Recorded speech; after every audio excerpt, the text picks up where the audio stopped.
नमस्कार साथियों, मैं अभिषेक सिंह इस समय हूं अपने खलिहान में, गांव में। इस समय देश की में किसानों की चर्चा जोर पर है। संसद हो या सड़क हो, चारों तरफ जो विमर्श है वो किसानों का है।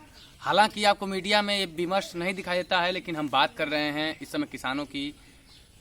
अमूमन हम जब किसानों की बात करते हैं, किसानों का एक जो चेहरा होता है वो कहीं ना कहीं हम देखते हैं खेतों में, गाँवों में काम करते हुए। लेकिन इस समय किसान सड़क पे दिख रहे हैं, आंदोलन कर रहे हैं, पुलिस से दो हाथ कर रहे हैं, पुलिस की गोलियां खा रहे हैं, पुलिस की लाठियां कर रहे हैं और उसके विरोध में पत्थरबाजी भी कर रहे हैं।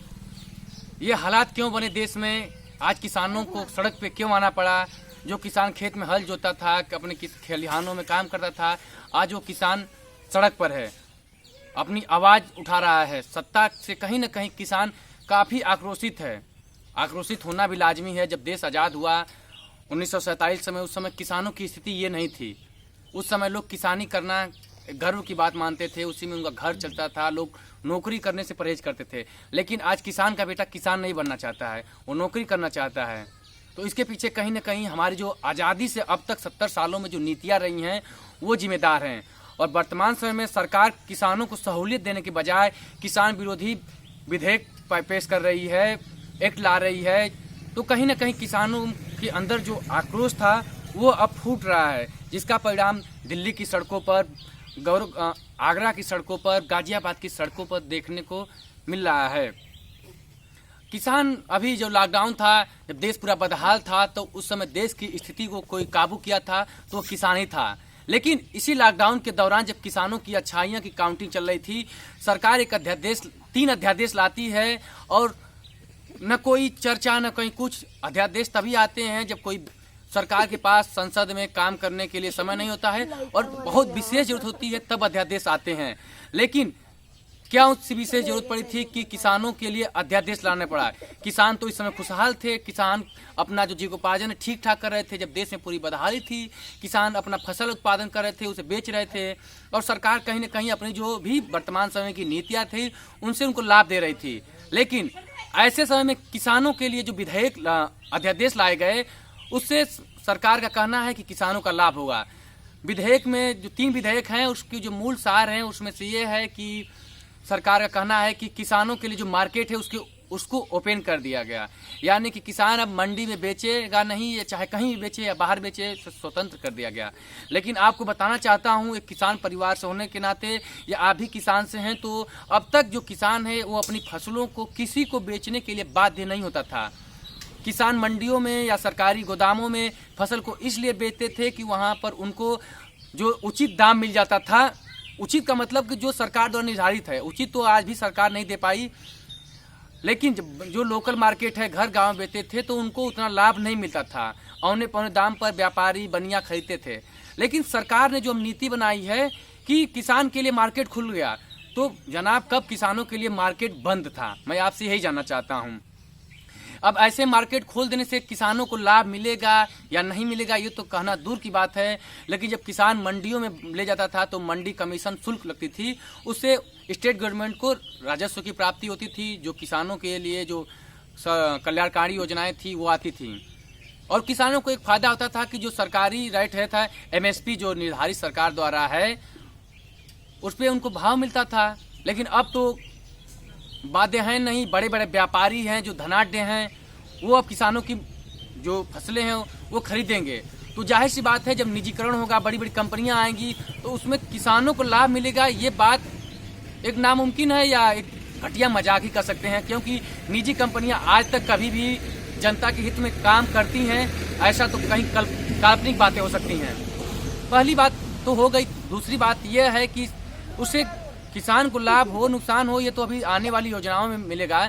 लेकिन उससे सबसे बड़ा लाभ मिलने वाला है इस विधेयक से कि जो सरकार ने सेकेंड में लागू किया है कि जो मौसमी फसलें थी, गेहूं, चना, दाल, ये आवश्यक वस्तु जो उसमें से निकल गई। मतलब कि इनका अब बड़े पैमाने पर भंडारण किया जा सकता है।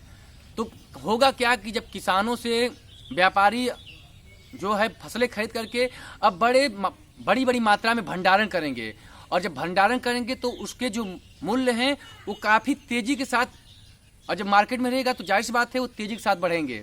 तो इसका परिणाम यह होगा कि किसानों से वो औने पौने दाम की जो उत्पादन खरीद लेंगे। और जब आम जन जब किसान के हाथ से निकल जाएगा, व्यापारियों के पास वो जो भारी मात्रा में डंप हो जाएगा, तो अन्य जरूरतमंद को खरीदने के लिए अब व्यापारियों के जो मनमानी रेट है उस पर आश्रित हो जाएंगे।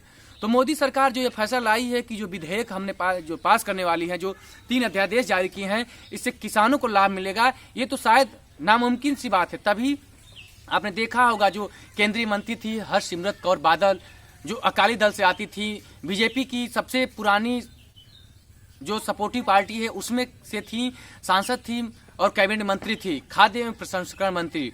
इस बिल के विरोध में आवाज उठाते हुए उन्होंने अपने मंत्री पद से इस्तीफा दे दिया।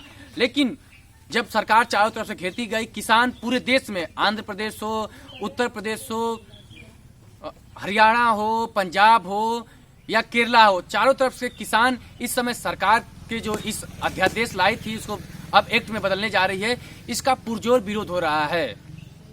इसके जब विरोध का सामना करने के लिए जब विरोध की ज्वाला आगे बढ़ती गई तो प्रधानमंत्री नरेंद्र मोदी को आगे आना पड़ा और उन्होंने एक बात बड़ी जोर से, बड़ी अपने लहजे में कहा कि इससे किसानों को कोई नुकसान होने वाला नहीं है।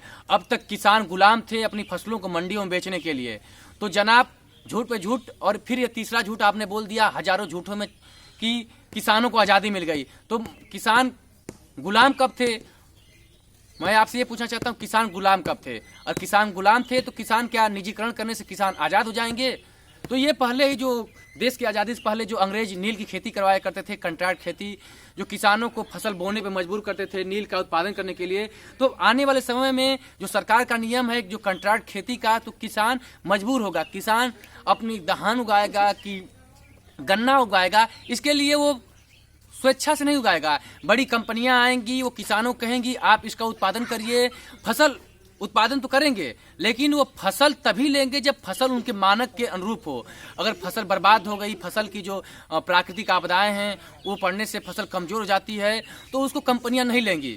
तो पीसेगा कौन? किसान। तो जाहिर सी बात है किसान सदियों से पीसता आया है और ये जो सरकार अध्यादेश लेकर के आई है जिसे बिल में अब कन्वर्ट करने जा रही है, तो जाहिर सी बात है ये भी कहीं ना कहीं किसान विरोधी ही सिद्ध होगा।